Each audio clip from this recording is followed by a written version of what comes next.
Now, Mark Carney has just been elected as Prime Minister of Canada. He won the election within his party, the Liberal Party. He's become their leader, and now he's become Prime Minister of Canada.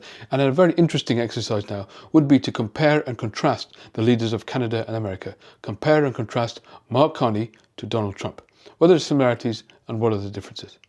Well, there's one similarity actually between the two, and that is that they're both outsiders. Neither of them held any political office before they became the leader of their country. Mark Carney has never been a governor or held any cabinet position or any government position. In fact, he's not even an MP. In a parliamentary democracy, almost every leader that's elected is an MP first, and he wasn't even an MP before he became the leader of his party and the Prime Minister of his country. So, just like Donald Trump, who came from the outside, who held no office, Mark Carney is also an outsider. That they have in common. But that is where their similarities end. The big difference here, and there are a range of differences, the first and key difference is that Mark Carney has established himself as a credible and competent economist and manager of economies for a long time. He was the governor of the Bank of Canada for a number of years during the time and just after the 2008 global financial crash. And he started to ease Canada's monetary supply at that time. He then continued to reduce interest rates and actually brought Canada out of the recession quicker than almost any other developed country. So he knows what he's doing on the economic front, so much so that when he finished being governor of the Bank of Canada, he was headhunted and recruited by a Conservative Prime Minister in the UK, David Cameron, to become the governor of the Bank of England. So he then came across into the British economic system and ran the Bank of England for a number of years. And he there marked himself with great accomplishment. He was very open about the destruction that Brexit would cause the British economy, and it has. And he predicted that and didn't shirk from being open about that in his time there. And he's earned a great deal of credibility as a result of his time there. So we're talking about real competence in Mark Carney versus a lack of that with Donald Trump.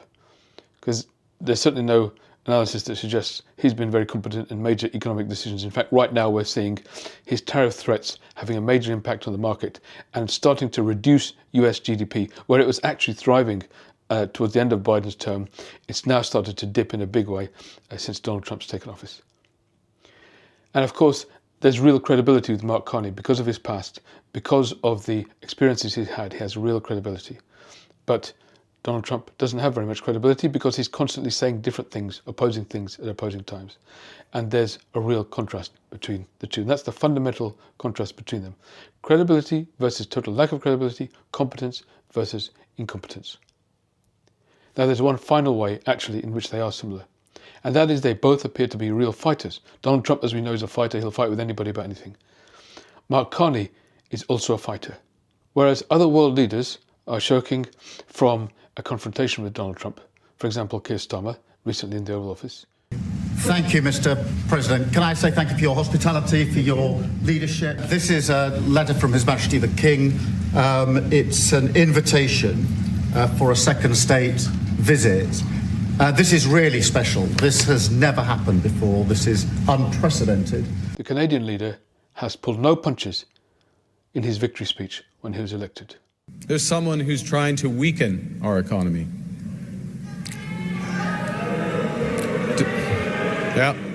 Donald Trump. Donald Trump. And Donald Trump, as we know, has put unjustified tariffs on what we build, on what we sell, on how we make a living. He's attacking Canadian families, workers, and businesses, and we cannot let him succeed.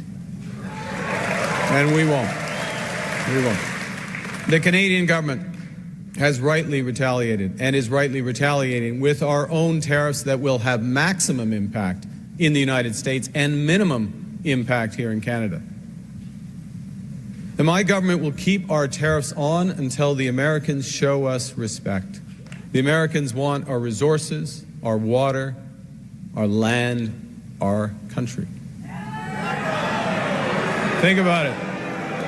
If they succeeded, they would destroy our way of life. America is not Canada. And Canada never, ever will be part of America in any way, shape, or form.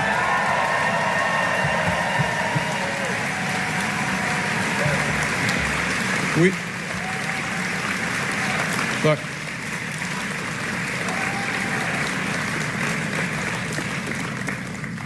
we didn't ask for this fight. We didn't ask for this fight. But Canadians are always ready when someone else drops the gloves. So the Americans, they should make no mistake, in trade as in hockey, Canada will win. So clearly, this isn't just a real contrast, but it's a real clash. It's two completely different personalities, not only very contrasting with each other, but clashing directly. And it's two worldviews, two ways of leadership that are going to be compared very starkly now in the coming years. It's a real live experiment that we're all going to be witness to. Thank you for watching my video.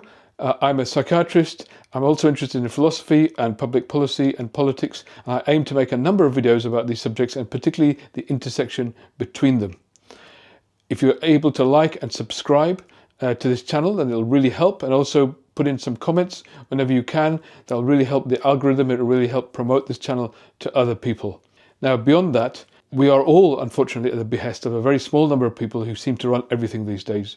And we are all at the whim of a tech oligarch who could decide tomorrow to end a channel like this because it's not in their favor. And because of that, I've set up a kind of email newsletter, which you can subscribe to. At the top of the channel, you'll see a web address.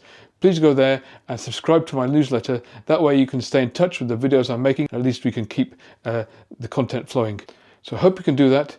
And I hope we can keep talking and also gain clarity, not just about what's happening right now, but how we can get through this, how we can improve things to make a better tomorrow together. Thank you.